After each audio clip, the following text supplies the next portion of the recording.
আসসালামু আলাইকুম। আমি আজকে একটু পায়েস রান্না করব, তাই এখানে আমি দুধ নিয়েছি।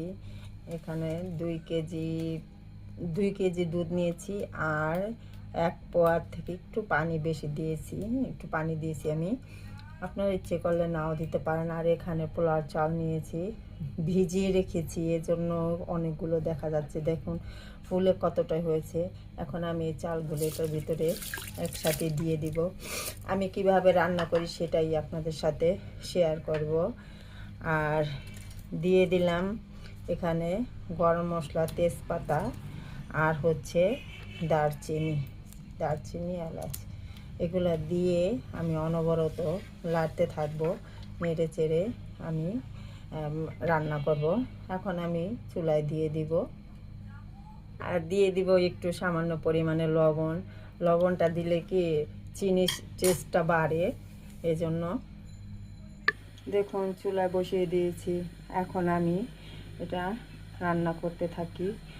আর এর অর্ধেকটা হয়ে যাবে, তখন আমি চিনি আর খেজুরের গুড় দিয়ে দিব।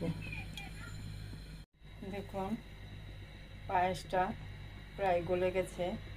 এখন আমি দিয়ে দিব চিনিটা দিয়ে দিলাম। মিষ্টি কিন্তু আপনাদের পছন্দ অনুযায়ী খাবেন, কেউ বেশি খায়, কেউ কম খায়। আমি লাগলে আবার পরে দিব। আবার এখানে এখন একটু খেজুরের গুড় দিয়ে দিব।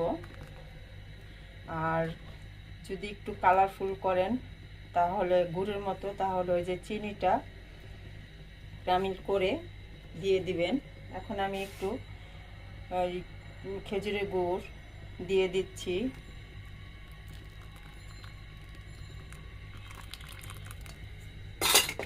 এখন ভালো করে নেড়ে চেড়ে নিব। এই যে এখন এটা আস্তে আস্তে অনবরত একটু লাড়তে হবে, না হলে নিচে লেগে যাবে। দেখুন হয়ে এসেছে। এখন দিয়ে দিব কিছুটা কিশমিশ দিয়ে প্রায় 5-6 মিনিট আবার একটু নেড়ে চেড়ে নিব। এই যে গাঢ় হয়ে গেছে, আর চালটাও হয়ে গেছে।